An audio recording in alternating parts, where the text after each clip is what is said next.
నమస్తే, నేను మీ journalist శంకర్ను. So మనం ఏదైనా ఇల్లు కట్టుకోవాలనుకుంటే దానికి పర్మిషన్ కావాలి, ఎల్ఆర్ఎస్ కావాలి, రకరకాల పర్మిషన్స్ ఉంటాయి. మరీ ముఖ్యంగా ఈ పట్టణ ప్రాంతాల్లో అయితే ఎల్ఆర్ఎస్ ఉండాలి, పర్మిషన్ ఉండాలి. అన్నింటికి మించి మనం కట్టుకున్నటువంటి ఈ ప్లాట్ ఏదైతే ఉందో అది రెసిడెన్షియల్ జోన్లో ఉండాలి. కానీ జిహెచ్ఎంసీ శివారుల ప్రాంతమైనటువంటి మీర్పేట్ కార్పొరేషన్లోని ఈ మీర్పేట ప్రాంతంలో మాత్రము ఇవేవి అక్కర్లేదు. జస్ట్ పెండ్యాల ట్యాక్స్ అనేది ఒకటి కడితే సరిపోతుంది. ఎల్ఆర్ఎస్ పర్మిషను అన్నీ ఆ మీర్పేట కార్పొరేటర్ గారు చూసుకుంటారు అన్నమాట. ఇది మీర్పేటలోని 26వ వార్డు కార్పొరేటర్గా ఉన్నటువంటి పెండ్యాల నరసింహ గారి దందా. సో ఇది ఇప్పటి నుంచి కాదు, దాదాపు 9-10 ఏళ్ల నుంచి ఇదే రకమైనటువంటి దందా నడుస్తున్నది. కానీ పాపం ఏదో ఒక రోజు పండుతుంది కదా. అట్లనే ఓ రోజు మన పెండ్యాల గారి పాపం పండింది.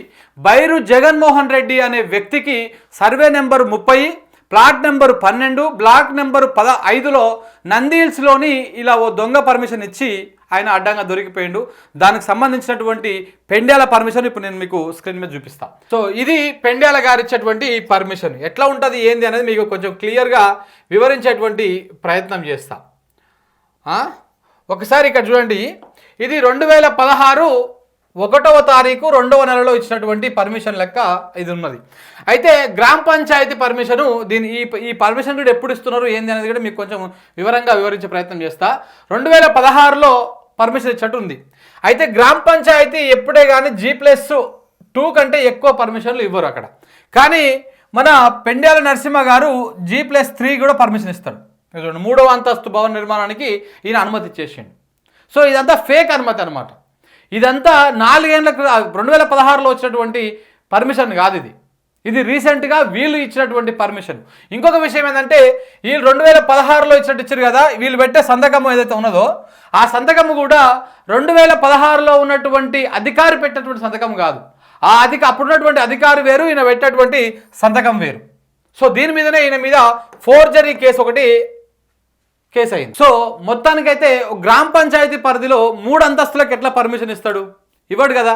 అయితే మీరు ఇక్కడ క్లియర్గా ఇంకొక విషయాన్ని కూడా అర్థం చేసుకోవచ్చు. మీరు క్లియర్గా గమనిస్తే 2016 వరకు మీర్పేట అనేది గ్రామ పంచాయతీ పరిధిలో ఉన్నది. 2016లో ఇది మున్సిపాలిటీ అయ్యింది.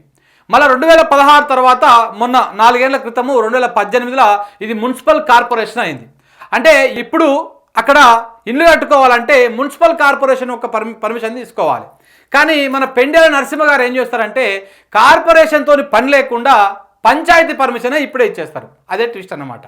మరి అది ఎట్లా సాధ్యమైంది ఏంది అనేది ఒకసారి న్యూస్ లైన్ కూడా దీనికి సంబంధించి క్లారిటీ తీసుకుందామని 2016 ప్రాంతంలో సర్పంచ్గా ఉన్నటువంటి వ్యక్తికి ఒకసారి కాల్ చేయడం జరిగింది.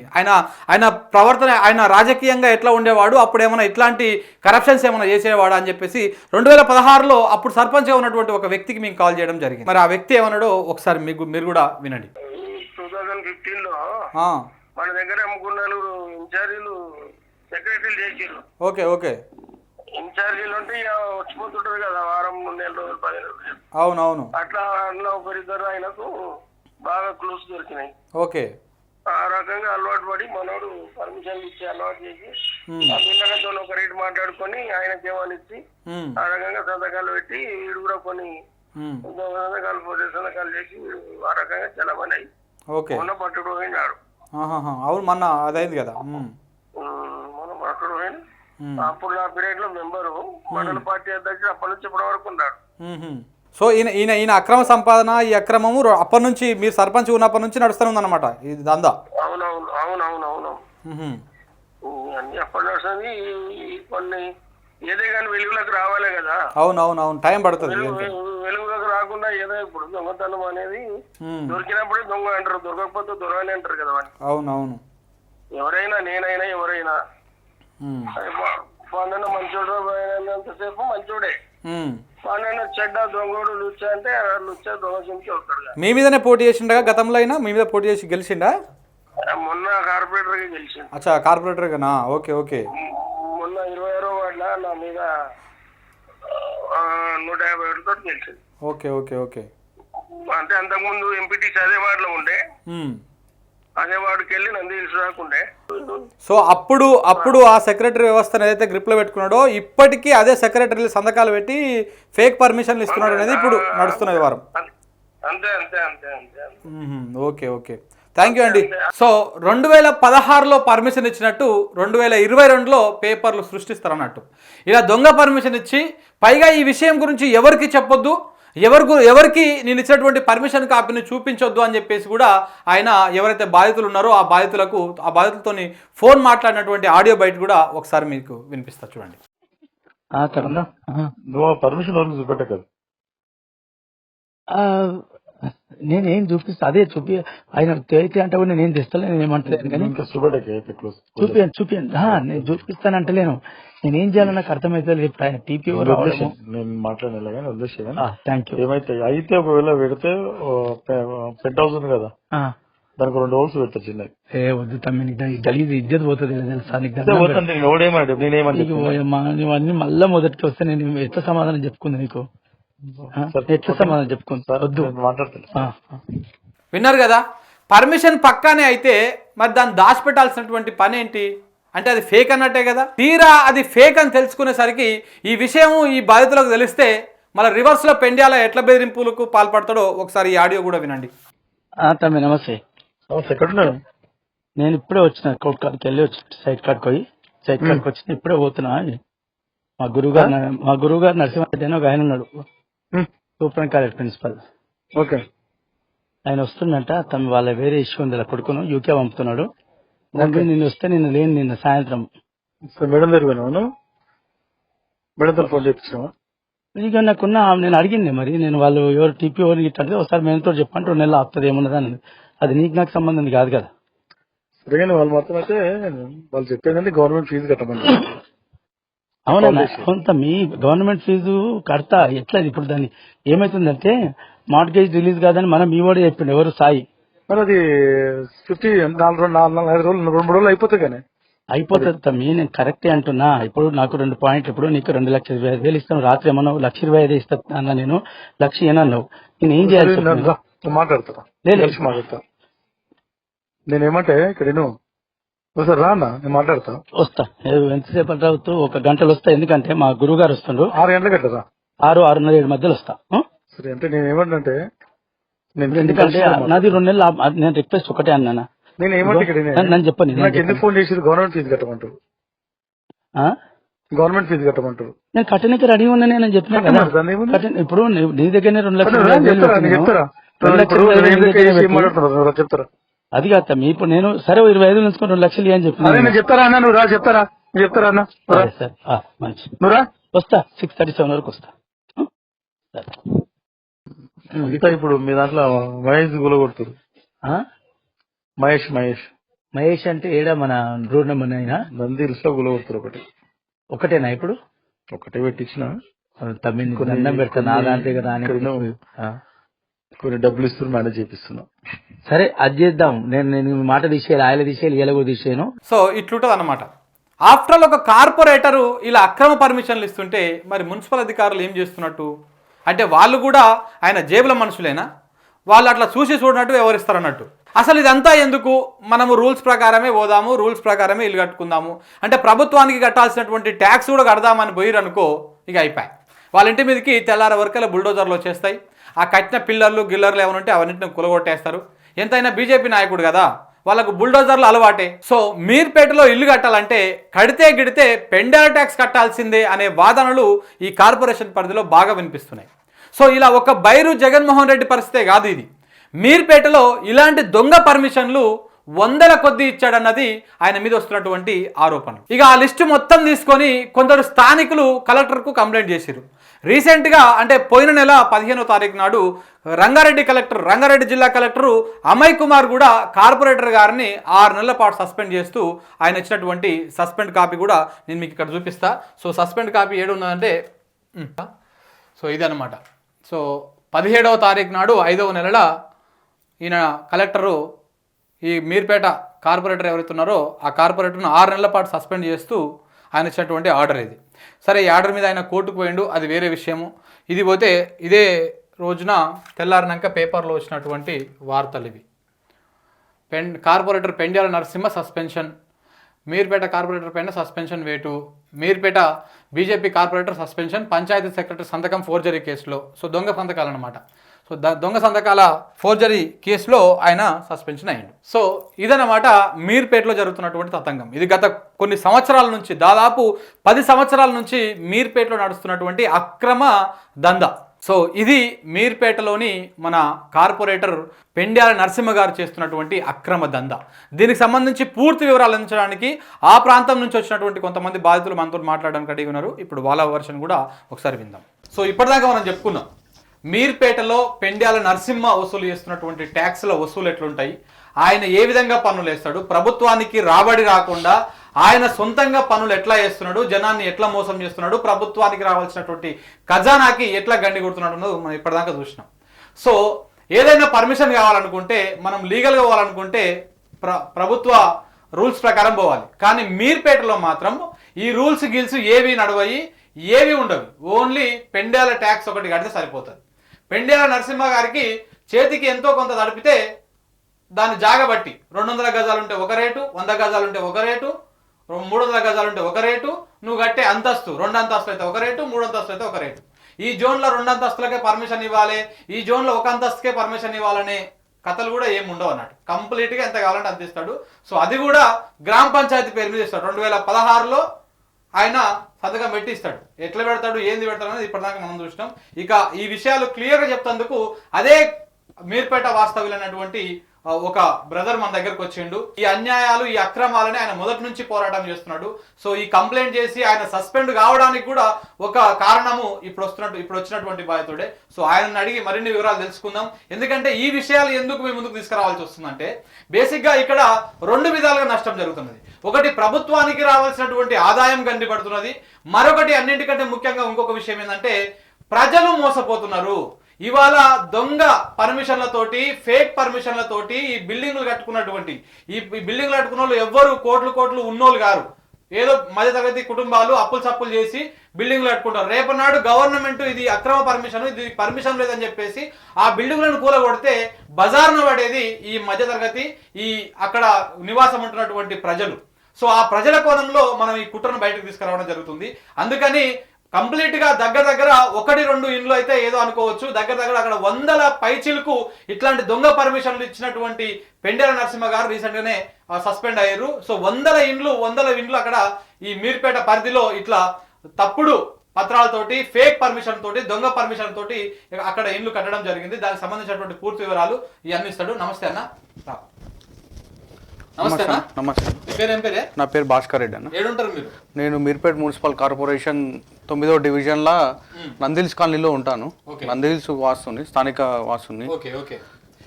ఈ తతంగం ఎప్పటి నుంచి నడుస్తుంది? ఇది 15 ఏళ్ళకించి నడుస్తుంది. ఇది 15 ఏళ్ల నుంచి. మరి 15 ఏళ్ల నుంచి ఈయనే ఉన్నాడా ప్రజాప్రతినిధిగా? వార్డు మెంబర్ ఉన్నాడు, ఎంపీటీసీ ఉన్నాడు. ఇప్పుడు స్థానికంగా వాళ్ళ మిస్సెస్ కార్పొరేటర్ ఇప్పుడు అక్కడ. అంటే ఇద్దరు ఉన్నారు ఇప్పుడు. తనేమో మీర్పేట కార్పొరేషన్ 26వ వార్డుకి కార్పొరేటర్, తన మిస్సెస్ ఏమో ఇప్పుడు ఇక్కడ కార్పొరేటర్ 9వ వార్డుకి. భార్యనేమో కార్పొరేటర్, పనులు చక్కబెట్టేది ఈ పర్మిషన్ భర్త గారు పెండ్యాల నరసింహ గారు. సో ఈయన ఎట్లా ఉంటది, ఈయన ప్రాసెస్ ఎట్లా ఉంటది? మరి ఇట్లా 15 ఏళ్ళ నుంచి ఇదే దొంగతనంగా, ఇదే అక్రమ పర్మిషన్లు ఇచ్చుకుంటూ పోతుంటే మరి అధికార యంత్రాంగం ఏం చేస్తున్నది? మీరు ఇంతవరకు ఎవరికి కంప్లైంట్ చేయలేదా? నేను చేయబట్టి కూడా నేను సంవత్సరం అవుతుంది, పెట్టినా కానీ కూడా ఏ అధికారి కూడా స్పందించలేదు. ఏ అధికారైనా వెళ్దామని అనుకుంటే తనకి ఎంతో అంత ముట్ట చెప్పేసి అధికారిని రానియకుండా చేసేసి ఆఫ్ చేసేసేది. అందులో ఇప్పుడు మీర్పేట కార్పొరేషన్ లో ఉన్న 70% అధికారులు వీళ్ళ చుట్టాలే అన్నమాట. వీళ్ళు అంటే ఆ కార్పొరేషన్ పరిధిలో ఇలా కావాల్సినటువంటి ఏ పనులు చేసి పెడతారో అందరూ ఇలా బంధువులని ఉంటారు. ఏ పర్మిషన్ కావాలని ఎట్లా కావాలని నేను ఇస్తారు, దాన్ని అంతే చూసి చూడనట్టు అంతే వివరిస్తుంటారు. అసలు ఎట్లా ఉంటుంది ప్రాసెస్ ఒకసారి నాకు క్లియర్ చెప్పండి. సపోజ్ ఇప్పుడు నాకు 100 గజాల భూమి ఉందాడా, నేను పర్మిషన్ తీసుకోవాలి, రూల్స్ ప్రకారం పోవాలనుకుంటే ఎంత అవుతుంది నాకు? ఇప్పుడు ఏ దగ్గరకు పోతే ఎంత అవుతుంది? యాక్చువల్లీ ఇప్పుడు మొత్తం నందిల్స్ వచ్చేసి మొత్తం 300 స్క్వేర్ యార్డ్స్, ఏది ఉన్నా మొత్తం ఇంచుమించు ఒక 150 ఎకరాలు కాబట్టి మొత్తం అంతా 300 గజాలది. ఇప్పుడు ఇంతకుముందుకు 2016 వరకేమో గ్రామ పంచాయతీ ఉండే, 2016 తర్వాత అది మున్సిపాలిటీ అయిన తర్వాత 2019లో అది కార్పొరేషన్ అయింది. సో గ్రామ పంచాయతీ ఉన్నప్పుడేమో G+2 వరకే ఉంటుండే. సో 2019 యాక్ట్, మున్సిపల్ యాక్ట్ వచ్చినాక దానికి ఇన్ని స్క్వేర్ యార్డ్స్కి ఇంత, ఇన్ని స్క్వేర్ యార్డ్స్కి ఇంత అని చెప్పేసి ఉంటుండే. సో ఇతను ఏం చేసేది అంటే 2019 యాక్ట్ అవన్నీ ఏం పట్టించుకోకుండా ఓకే తనదే ఇక ఏది కార్పొరేషన్ మొత్తం ఇంకా నేను ఏది చెప్తా అది అన్నట్టు తను ఏం చేసేవాడు అంటే పాత పర్మిషన్లు ఇచ్చేసి ఇట్లా డబ్బులు వసూలు చేసుకుంటాడు. 2016లో పర్మిషన్ ఇప్పటికీ ఇస్తున్నాడు అంటే మరి అధికారులు ఏం చేస్తున్నట్టు 2016 అంటే ఇప్పుడు ఇది 2022 ఇది 22 దగ్గర దగ్గర ఎన్ని సంవత్సరాలు అవుతుంది? 6 సంవత్సరాలు 6 సంవత్సరాల వెనక పేరుతోటి ఇస్తే అట్లా ఆ పర్మిషన్ ఎట్లా చూసుకున్నట్టు ఎందుకు వ్యవహరిస్తున్నారు దీన్ని? అంటే బాగా డబ్బులు ముడుతున్నాయి అన్నమాట, బాగా డబ్బులు ఇస్తున్నాడు. యాక్చువల్ ఏంటంటే ఇప్పుడు మున్సిపల్ యాక్ట్ ప్రకారం పోతే 4.5 నుంచి 6.5 లక్షల మధ్య, అంటే అది 300 గజాలకి ఎస్ఎఫ్టీ వెళ్ళే ప్రకారం అది చార్జెస్ ఉంటాయి. ఇది మన గవర్నమెంట్. ఇక్కడ ఏంటంటే నాకు 2 లక్షల మినిమం 2,20,000 ఇచ్చేస్తే నేను పాత పర్మిషన్ ఇచ్చేస్తాను అనేసి తన స్టైల్లో తను ఇక తీసేసుకునేది. అధికారులకు 30,000-40,000 ఇచ్చేది అటు సైడ్ వెళ్ళొద్దు అని చెప్పేసి ఆ అధికారులు అటు వెళ్ళకపోతుండే. ఇక్కడ కన్స్ట్రక్షన్ ఇంచుమించు 100-200 పైచిలుకులు ఉంటాయి. అక్రమ పర్మిషన్ మీర్పేట కార్పొరేషన్. అంటే దీని మీద ఇప్పుడు ప్రభుత్వానికి రావాల్సినటువంటి ఎంత ఆదాయం కనిపడి ఉంటుంది? ఒక్కొక్క పర్మిషన్ కి ఇప్పుడు 2 లక్షలు తీసుకుంటున్నాడా? 2 లక్షల పైచిలకేమో తీసుకుంటున్నాడు. 2 లక్షలు అంటే ఇప్పుడు నీకు 200 ఇండ్లు వేసుకున్నా కానీ చాలా కోట్ల విలువ వస్తుంది. సో దీని మీద కూడా నేను ఆల్రెడీ ట్విట్టర్ లో కూడా నేను కేటీఆర్ గారిని పెడితే కూడా అక్కడి నుంచి కూడా కొంచెం సిడిఎంఏ వాళ్ళు కూడా కొంచెం అధికారులు రెస్పాండ్ అయ్యారు. కానీ అక్కడ అధికారులు రెస్పాండ్ అయినా ఇక్కడ అధికారులు రెస్పాండ్ కాలేదు. అంటే స్థానికంగా ఉండే టౌన్ ప్లానింగ్ అధికారులు రెస్పాండ్ కాలేదు. అంటే ఆ పై అధికారులు కూడా వీళ్ళకి ఆదేశిస్తారు ఏదున్నా కానీ కింద స్థాయి అధికారులకి ఆదేశిస్తారు. కాబట్టి యాక్చువల్ గ్రౌండ్ వర్క్ వీళ్ళు చేయాలి. అక్కడ పర్మిషన్ ఉందా, రియల్ ఉందా, ఫేక్ ఉందా అనేది వీళ్ళు ఇన్స్పెక్షన్ చేయాలి. వీళ్ళు ఎలాంటి ఇన్స్పెక్షన్ చేసేది? వాస్తవానికి ఎట్లా ఉంటది అంటే ఆయన దగ్గరికి ఎట్లా వస్తారు? సపోజ్ ఇప్పుడు నా దగ్గర ఒక 200 గజాలు 300 గజాలు జాగా ఉంది. ఇప్పుడు ఆయన పర్మిషన్ ఇవ్వాలంటే ఎట్లా ఇస్తాడు? ఏ ప్రాసెస్ ప్రకారం ఇస్తారు? ఒకసారి క్లియర్ చెప్పండి. యాక్చువల్లీ ఏంటంటే 2000 మున్సిపల్ యాక్ట్ 2019 యాక్ట్ ప్రకారము 239 గజాల లోపటు ఉంటే G+2 కంటే ఎక్కువ రాదు. 239 గజాలు వెళ్ళింది అనుకోండి, దాటింది అనుకోండి, దాని కంపల్సరీ గజాలు ఉంటాయి. ఒక 260, 280, 300 గజాలు ఉన్నాను కంపల్సరీ HMDF అది తీసుకోవాలి. Set backs with norms, A government norms ప్రకారం సెట్ బ్యాక్స్ ఉంటాయి, అన్నీ ఉంటాయి. దాని ప్రకారం కట్టాలి. దాని ప్రకారము కట్టాలి అని అన్నప్పుడు ఎక్కువ పే చేయాల్సి వస్తుంది కదా. సో ఏమవుతుందంటే ఈ కార్పొరేషన్లో వీళ్ళకి సంబంధించిన ఇక మొత్తం వాళ్ళ రిలేషన్లే కదా. కంపల్సరీ ఎవరినో ఒకరిని అప్రోచ్ అవుతారు, నాకు పర్మిషన్ కావాలి, ఎంత అవుతుంది ఏందనేది ఫస్ట్ మాట్లాడతారు కదా. మాట్లాడినప్పుడు ఆ ఇన్ఫర్మేషన్ అనేది తినకు చేరుతుంది. తినకు చేరినాక ఏం చేస్తాడు అంటే ఎందుకు కడతారు, ఏం కడతారు, ఏదో మీరు కార్పొరేషన్ మొత్తం నేను చెప్పినట్టు ఏంటది కదా.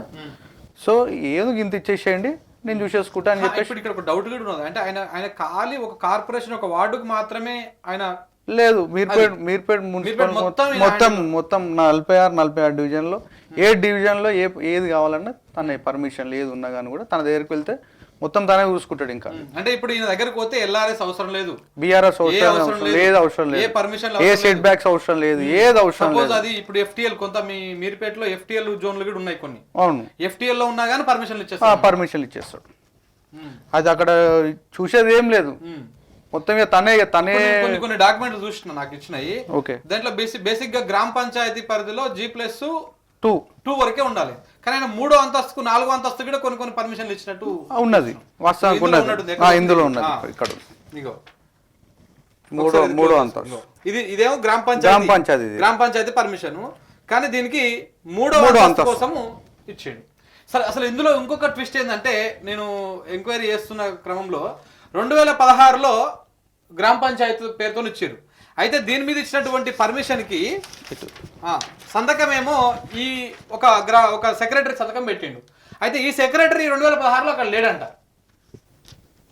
ఇందుకే ఇవి చీటింగ్ కేసులు, ఫోర్జరీ కేసులు అయినాయి దీంట్లో నేపథ్యంలో ఈ డాక్యుమెంట్లను బేస్ చేసుకునే ఈ చీటింగ్ కేసులు, ఫోర్జరీ కేసులు అయినాయి పెండెల నరసింహ మీద. సో ఇంకా చెప్పండి. ఇప్పుడు ఏదున్నా మొత్తం వాళ్ళ బంధువు, వాళ్ళ రిలేషన్స్ ఉన్నారు. సో సేమ్ ఇలానే ఇంకా ఇలా పర్మిషన్ ఇలా ఇచ్చేస్తాడు, ఇంత అమౌంట్ తీసుకుంటాడు. నార్మల్గా గ్రామ పంచాయతీ కంటే మామూలుగా 30,000, 40,000 గ్రామ పంచాయతీ ఉన్నది. ఇప్పుడు 2019 యాక్ట్ ప్రకారం కంపల్సరీ గవర్నమెంట్ ఎంత ఫీజు పే చేయాలో అంత ఫీజు అయితే చేయాలి కదా. ఇప్పుడు 4.5 లక్షల నుంచి 6 లక్షల దాకా వెళ్తుంది ఏది యాక్ట్ ప్రకారం, 2019 యాక్ట్ ప్రకారం. సో అంత డబ్బులు మీరు ఎందుకు కడతారు? ఇది ఇచ్చేస్తే ఒకవేళ వీడు నామ్స్ ప్రకారం పోదామన్నా కానీ పోవాల్సిన అవసరం లేదు. పోనాల్సిన అవసరం లేదు, ఏదున్నా నేను చూసుకుంటా, చూసుకుంటా, ఆ. నీ దగ్గరకు అధికారులు రారు, ఎవరు రారు, ఏదున్నా నేను చూసుకుంటా అని చెప్పేసి ఇలా తీసుకుంటాడు ఈయన. మినిమం 2 నుంచి 3 లక్షల మధ్యలో తీసేసుకుంటాడు. ఈ 2 నుంచి 3 లక్షలలో సింగిల్ ఎన్పి కూడా గవర్నమెంట్ కు పోదు. గవర్నమెంట్ పోదు, తనే మొత్తం ఇక ఏదున్నా తనే మొత్తం చూసేసుకుంటాడు. అంటే ఇప్పుడు ఈయన పర్మిషన్ ఇచ్చిండు, మరి ఇట్లా మరి పర్మిషన్ గవర్నమెంట్ రికార్డులలో పోనీ ఉంటుందా? లేదు, ఉండదు. అంటే పాత రికార్డులలో కూడా ఉండదు. ఏది ఉండదు, పాత రికార్డులో ఉండదు. మీరు వెళ్ళి చూసుకున్నా కానీ కూడా విత్ కెమెరాతో మీరు వెళ్ళండి, మీరు వెళ్ళి మొత్తం ఎంక్వైరీ చేసినా కానీ కూడా ఉండదు. ఇప్పుడు సపోజ్ ఇప్పుడు ఇది పర్మిషన్ మీకు ఇచ్చిందండి. ఓకే, ఇప్పుడు రేపు కన్స్ట్రక్షన్ చేస్తుంటే ఒక టౌన్ ప్లానింగ్ అధికారో ఎవరో ఒకరో వస్తారు అక్కడికి, అంటే ఇన్స్పెక్షన్ కోసం వస్తుంటారు కదా, అట్లా వచ్చినప్పుడు ఇది చూపిస్తే అతను ఆ రికార్డులలో చెక్ చేసుకుంటాడు కదా, అప్పుడు దొరికిపోతారు కదా. లేదు, అక్కడ రికార్డులో కూడా ఉండదు. ఆ, ఒకవేళ అలా ఉన్నా కానీ కూడా మళ్ళీ అది కస్టమర్, ఇప్పుడు మీరు ఉన్నారనుకోండి, నేను పర్మిషన్ ఇచ్చాను, మీరు మళ్ళీ ఎవరికి ఫోన్ చేస్తారు? నాకే ఫోన్ చేస్తారు ఏదైనా అధికారి వస్తే. అప్పుడు నేను మళ్ళీ ఏం చేస్తా, అది స్ట్రిక్ట్ ఆఫీసర్ వచ్చిండ్రా బాబు, ఇంకొక 50,000 నేను మేనేజ్ చేస్తాను చెప్పి మళ్ళీ ఎక్స్ట్రా డబుల్ గేమ్ అన్నమాట. Double game. ఇప్పుడు సపోజ్ ఇప్పుడు డబ్బులు తీసుకొని ఫేక్ పర్మిషన్ ఇచ్చేది ఈయననే పెండ్యాల నరసింహ. మళ్ళా ఒక అధికారి పోయిన తర్వాత ఆ అధికారికి ఎంతో కొంత డబ్బులు ఇవ్వాలని చెప్పేది కూడా ఈయననే. మళ్ళీ ఇక్కడ ఇప్పుడు ఇల్లు కట్టుకునే వాళ్ళేమో అబ్బా మా నరసింహ కాపాడండి అన్నట్టు సింపతి గేమ్ అవుతుంది. నెక్స్ట్ నేను మళ్ళీ ఏదైనా ఇక ఫ్యూచర్ రాజకీయంగా ఏదైనా ఎలక్షన్స్ కి ఏదైనా ఉన్నా కానీ నాకు సింపతి ఉంటుంది అన్నట్టు ఇట్లా డబుల్ గేమ్. అధికారిని పంపించేది ఈయననే, ఇట్లా డబ్బులు వసూలు చేసేది కూడా పర్మిషన్ ఇచ్చేది. ఇక చూడండి ఎంత విచిత్రంగా ఉన్నదంటే నిజంగా ఒకసారి మరి మీర్పేటలో ఇంత తతంగం నడుస్తుంటే మరి అధికారులు ఏం చేస్తారు, కమిషనర్ ఏం చేస్తున్నాడు ఒకసారి ఆలోచించాలి. ఒక కార్పొరేటర్ భర్త ఫేక్ పర్మిషన్లు ఇస్తాడు, ఫేక్ పర్మిషన్లు ఇచ్చి ఇల్లు కట్టుకోమని చెప్తాడు. ఫేక్ పర్మిషన్ కోసం ఎల్ఆర్ఎస్ అవసరం లేదు, ఏది అవసరం లేదు, ఏ పర్మిషన్ అవసరం లేదు, ఏ జోన్లో ఉన్నా పర్వాలేదు. ఫేక్ పర్మిషన్ ఇస్తాడు, ఫేక్ పర్మిషన్ ఇచ్చి ఇల్లు కట్టుకుంటున్నారో ఎవరైతే తీసుకున్న బాధితులు ఉంటారో వాళ్ళు ఇల్లు కట్టుకుంటుంటే ఆయన దగ్గరికి మళ్ళీ ఒక అధికారిని పంపిస్తాడు. అధికారిని పంపించి ఆ అధికారికి ఎంతో కొంత వాళ్ళతో ఇప్పించి మొత్తానికి ఇల్లు కూలగొట్టకుండా ఆపిన అనే సింపతి ఆ ప్రజల నుంచి, ఆ బాధితుల నుంచి గెయిన్ చేస్తాడు అనమాట. అంటే ఇట్లా డబ్బులు రావాలి, గవర్నమెంట్ కావాల్సిన రూపాయి సింగిల్ ఎన్పి పోకూడదు ఖజానాకి, ఇట్లా డబ్బులు వస్తున్నాయి, ఇట్లా రాజకీయంగా ఆయనకు సింపతి వస్తున్నది, అబ్బా పెండ్యాల నరసింహ మనల్ని కాపాడుతున్నాడు అనేటువంటిది ఆ మీర్పేట ప్రజల లోపల ఒక భ్రమ అయితే ఉంటుంది అనమాట. ఈ విధమైనటువంటి దోపిడీ ఉంటుంది. ఇంకా అంటే ఓన్లీ పర్మిషన్లేనా ఇంకా ఏమో దందాలలో కూడా ఏళ్ళు పెట్టే కార్యక్రమం? మామూలుగా ఇప్పుడు కొంతమంది గరీబోళ్ళు ఉంటారు, వాళ్ళు ఏదంటే ఇట్లా రోడ్ పక్కకి ఏదైనా చిన్న ప్లాట్ ఓనర్తో మాట్లాడుకుని వాళ్ళు ఏదో కష్టం చేసుకుంటారు, షెడ్ వేసుకున్నారు కానీ మినిమం 30,000 నుంచి 50,000 వసూలు చేయండి మాత్రం ఊరుకోకపోతున్నారు. లేదా ఇక వీళ్ళ రిలేషన్ ఎట్లా ఉన్నారు కదా కార్పొరేషన్, వెళ్ళి గూల కొట్టిపించేస్తుండే. అంటే ఒక గరీబు ఇప్పుడు ఎవరన్నా ఫైట్ చేసి ఉంటే నువ్వు ఉన్న దగ్గర వన్ వే చూపాడు పాప గరీబు, అట్లా కూడా గరీబుని కూడా వదలకుండా. మీర్పేటలో ఇల్లు కట్టాలన్నా పెండ్యాల ట్యాక్స్ కట్టాలి, దందా చేయాలన్నా పెండ్యాల ట్యాక్స్ కట్టాలి, నువ్వు ఏ చిన్న కూరగాయల దుకాణం పెట్టుకోవాలన్నా కానీ పెండ్యాలకు ఎంతో. ఎందుకంటే యాక్చువల్లీ ప్రశాంత్ హిల్స్ చౌరస్తా నుంచి నంది హిల్స్ ఏది మన బిఎన్ రెడ్డి బార్డర్ వరకు అది 100 ఫీట్ల రోడ్ నక్షలు ఉంది. ఇతను అప్పటి నుంచి ఉన్నాడు కాబట్టి ఏదున్నా పర్మిషన్ ఏదైనా ఇప్పించింది కదా. అది 100 ఫీట్ల రోడ్, ఇది ఇప్పుడు 100 ఫీట్ల రోడ్ నక్షలు ఉన్న 100 ఫీట్ల రోడ్ని ఇతను లంచాలు అదే మొత్తం మోసపూరిత ఇట్లా పర్మిషన్ ఇచ్చేసి దాన్ని ఇప్పుడు 50 ఫీట్ల రోడ్ అయ్యేటట్టు చేసిండు.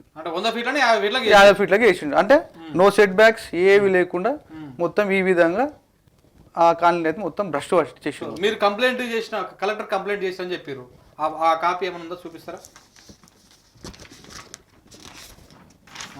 ఇది కలెక్టర్ గారికి రాసిందా? రంగారెడ్డి కలెక్టర్. సో మొత్తం ఎంతమంది ఎన్ని ఇండ్లకు పర్మిషన్ ఇచ్చినట్టు కంప్లైంట్ చేశారు? మీరు ఏమైనా ఆధారాలు కానీ వాళ్ళ పేర్లు కానీ ఏమైనా పెట్టారా? ఇల్లు ఉన్నాయండి. సరే, వాళ్ళ పేరు చదవడం కరెక్ట్ కాదు మనం కానీ, సో ఇవన్నీ వాళ్ళ పేర్లు అనమాట. వాళ్ళ పేరుతోటి వీళ్ళు లిఖితపూర్వకంగా కంప్లైంట్ చేశారు. ఈ కంప్లైంట్ చేసినటువంటి జిరాక్స్ ఇది. సో మరి ఈయన మీద చర్యలు గిట్ తీసుకున్నట్టు కదా, సస్పెండ్ గిట్ చేశారు కదా? సస్పెండ్ చేశారు. సస్పెండ్ సంబంధించిన ఆర్డర్ ఇవ్వండి ఒకసారి. 6 నెలల పాటు సస్పెండ్ చేశారు. ఓకే. సో ఇవన్నీ ఇట్లా దొంగ పర్మిషన్లు ఇస్తున్నందుకు, ఫోర్జరీ సంతకాలు చేస్తున్నందుకు, సో ఇట్లా వేస్తున్నందుకు ఈయన మీద మొత్తానికి అయితే పాపం పండి కలెక్టర్ దృష్టికి పోయింది. కలెక్టర్ దృష్టికి పోయిన తర్వాత కలెక్టర్ ఈయనని 6 నెలల పాటు సస్పెండ్ చేస్తూ ఆర్డర్ పాస్ చేశారు. అయితే రీసెంట్ గా మరి ఈయన కోర్టుకి వెళ్ళి స్టే తెచ్చుకున్నట్టుంది కదా ఈ ఆర్డర్ మీద. స్టే ఇచ్చింది ఓన్లీ ఫర్ పట్టణ ప్రగతి ప్రోగ్రామ్ ఉంది కాబట్టి దానికోసం ఒక 3 వారాలు స్టే ఇచ్చింది. ఓకే. అంతే, అంతేగాని మొత్తం మీద స్టే అంటే ఇప్పుడు అంటే ఓన్లీ ఈ పట్టణ పల్లె ప్రగతి ఈ పల్లె ప్రగతి ఉన్నది పనులు ఉన్నది కాబట్టి దాని మీద స్టే ఇచ్చారు. మిగతా దానికోసం మాత్రమే దాని మొత్తం స్టే అది. ఎందుకంటే కలెక్టర్ నుంచి కూడా ఇంకోటి ఏమి ఫైనల్ ఇంకా రాలే కదా, ఫైనల్ కూడా రాలే కదా. ఇప్పుడు మన రీసెంట్ గా ఏదో కేసు పెట్టినట్టుంది కదా ఇంకొకటి. ఇది డైరెక్ట్ ఆల్రెడీ ఇంకోటి ఎఫ్ఐఆర్ కూడా బుక్ అయిపోయింది, ఫోర్జరీ కేసు కింద. ఫోర్జరీ కేసు అది కూడా ఓకే, అదే ఫోర్జరీ చీటింగ్ కేసు కింద. సో మొత్తానికి అయితే ఇట్లా ఉన్నదయ్యా మీర్పేటలో మన పెండ్యాల నరసింహ గారి ట్యాక్స్ వసూలు చేసే విధానము, ఆయన అక్రమ సంపాదన, ఆయన చేస్తున్నటువంటి అక్రమాలు అన్యాయాలు నిజంగా. ఎందుకంటే ఇది బేసిక్గా ప్రభుత్వానికి ఖజానాకు గండి కొట్టడమే కాదు, ఇది ఇక్కడ పేద ప్రజలు కూడా ఇబ్బంది పడేటువంటి పరిస్థితి వస్తుంది. ఎందుకంటే కొన్ని వందల, ఇప్పుడు నాకు ఇలా లిస్టు పంపించారు, ఈ కంప్లైంట్ చేసిన దాంట్లల్లో ఇంతమందికి ఈయన ఫేక్ పర్మిషన్లు ఇచ్చిండు, ఇంకో ఇంతమందికి ఈ 2 పేపర్లు, ఇంతమంది పేరు ఉన్నాయి, ఇంకా చాలా ఉన్నాయంట, ఇవి కొంతమంది ఇచ్చారు మనకు. సో ఇప్పటికే ఈ నా దగ్గర ఉన్నాయే ఒక 100 పేర్లు ఉన్నాయి దాదాపు. సో ఇట్లా కొన్ని వందల పర్మిషన్లు, ఇండ్ల పర్మిషన్లు ఇచ్చి ఆయన ఇట్లా అక్రమ పర్మిషన్లు ఇచ్చి వాళ్ళు ఇల్లు కట్టుకున్నాక రేపన్నాడు ఈయన సరే ఇప్పుడు కనుక ఆయన రాజకీయంగా పలుకుబడి ఉంటే ఉండవచ్చు మీర్పేటలో, రేపు ఈయన పలుకుబడి పచారా తగ్గిపోవచ్చు, రేపనాడు ఈయన కొలువులకు వెళ్ళి దిగిపోవచ్చు, ఈ సస్పెన్షన్ పర్మనెంట్ గా ఉండొచ్చు, ఆ పార్టీ కూడా ఆయనని పార్టీకి వెళ్ళి బయటికి నూకి పడేయచ్చు. ఇప్పటిదాకైతే రెస్పాండ్ కాలే. మరి దేశం కోసం ధర్మం కోసం మేము అందరం ఏం చేసినా దేశం కోసం ధర్మం కోసం అంటారు కదా, మరి ఇది ఏం దేశం కోసం, ఇది ఏం ధర్మం కోసం? సో ఇది ఎక్కడి కథ? మరి ఇంత అన్యాయమా? పేద ప్రజలను మరి ఇంతగా అక్రమ పర్మిషన్లు ఇచ్చి ఇట్లా ఈ విధంగా ఇబ్బంది పెడతారా? సో కాబట్టి దీని మీద నిజంగా ప్రభుత్వం కూడా సీరియస్గా ఆలోచించాల్సినటువంటి అవసరం ఉన్నది. కలెక్టర్ గారు కూడా ఇంకొంత సీరియస్గా దీని మీద విచారణ జరిపించాలి. ఇట్లా అక్రమ పర్మిషన్లు ఇచ్చి అమాయక ప్రజలను ఆగం చేస్తున్నటువంటి ఇట్లాంటి కార్పొరేటర్లు, ఇట్లాంటి అవినీతి కార్పొరేటర్లు ఎక్కడున్నా కానీ ఏరి పరేయాల్సినటువంటి అవసరం ఉన్నది. ఎందుకంటే మీర్పేటలో ఇవాళ చాలా వరకు చూడండి, ఇది నా దగ్గర రావడం నాకు తెలిసి 10వసారి. బేసిక్గా నేను రెస్పాండ్ గాను, ఈ భూములకు సంబంధించిన పంచాయతీలు వీటికి సంబంధించినవి నేను ఎక్కడ రెస్పాండ్ గాను. కానీ ఇక్కడ కొంతమంది ఇట్లా అన్న 10 మందిని తీసుకొచ్చిన ఒకసారి అందరు బాధితులని. సో ఆ రోజు నేను వేరే పని మీద ఎమర్జెన్సీ ఊరుకోవాల్సి ఉండి ఆ రోజు నేను మాట్లాడలేకపోయినా. సో ఇవాళ వచ్చిండు, ఇప్పటికి నా ఏమంటే ఒక 10 సార్లు ఫోన్ చేసి 10 సార్లు పడ్డారు. కానీ వాస్తవానికి వాళ్ళ బాధలు మొత్తం విన్న తర్వాత అర్థమైంది ఎంత దారుణం అంటే, ఆయన సరే డబ్బులు సంపాదించుకుంటున్నాడు, మంచిగానే ఉంటున్నాడు, కానీ రేపన్నాడు ప్రభుత్వం సీరియస్ యాక్షన్ తీసుకుంటే బాధపడేది, ఇబ్బంది పడేది అక్కడ స్థానికంగా ఇల్లు కట్టుకున్నటువంటి ప్రజలు. మళ్ళీ అది ఏమి చేయాలి, అటెండ్ చేయాలి, మళ్ళీ ప్రభుత్వం మీదకి నూకేయాలి, దాన్ని మళ్ళీ రాజకీయంగా దీన్ని లబ్ధి పొందేటువంటి ప్రయత్నం చేయాలి. బీజేపీ నాయకులు, పెద్ద నాయకులు కాదు, చిన్న నాయకులు కాదు చేసే కథలే ఇట్లా ఉంటుంటుంది చూడబోతే. మీ రాజకీయ పబ్బం కోసం, మీ రాజకీయ అవసరాల కోసం ప్రజలను మోసం చేస్తే, ప్రజలకు వాస్తవాలు తెలిసిన రోజు, ప్రజలకు నిజాలు తెలిసిన రోజు మీ బతుకు కుక్కలు దింపేసిన ఇస్తరాక్ అవుతుంది.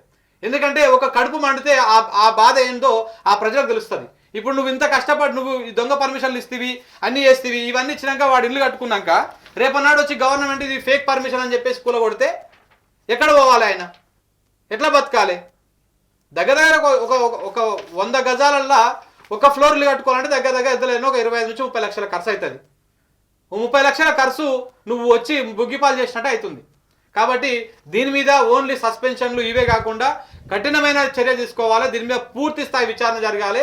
కావాలంటే ఒక సిట్ ఏర్పాటు చేసి పూర్తి స్థాయిగా మీర్పేటలో ఎన్ని అక్రమ పర్మిషన్లు ఇచ్చిర్రు, ఎంత ప్రజా సొమ్ముని ప్రభుత్వానికి పోకుండా ప్రభుత్వ ఖజానాకు ఎంత గండిపడ్డది, ఈయన ఆస్తుల పరిస్థితి ఏంది, అసలు ఇంత తతంగం జరుగుతుంటే మీర్పేట కార్పొరేషన్ కమిషనర్ ఏం చేస్తున్నారు, వాళ్ళు ఏం చేస్తున్నారు అర్థం కాని విషయం, ఏసీ అధికారులు ఏం చేస్తున్నారు. సో కాబట్టి పేద ప్రజల పక్షాన 100% ఈ అధికారులు నిలబడాల్సినటువంటి అవసరం ఉన్నది. 2012 నుంచి నడుస్తుంది ఈ తతంగం. అంటే ఇప్పటికి దాదాపు 12 అంటే 10 సంవత్సరాలు అవుతుంది. మరి ఇప్పుడు చాలా మంది ఇల్లు కట్టుకొని చాలా మంది ఉంటారు. సో ఇప్పుడు ఆ ఇళ్ల జోలికి పోతే ఆగమయ్యేది ప్రజలే. కాబట్టి ప్రజల జోలికి పోకుండా ప్రభుత్వ అధికారులు కానీ ప్రజలు కానీ ఈయన మీద విచారణ చేసి ఈయన అక్రమంగా సంపాదించినటువంటి ఆస్తి ఏదైతే ఉన్నదో ప్రజలకు ఇబ్బంది కలిగించినటువంటి విషయం మీద సీరియస్గా ఫోకస్ చేసి ఆ సొమ్మును ఈయన నుంచి కలెక్ట్ చేయాల్సినటువంటి అవసరం ఉన్నది. ప్రజలను ఇబ్బంది పెట్టే కార్యక్రమం చేయకూడదని చెప్పేసి మనం కూడా విజ్ఞప్తి చేస్తున్నాం.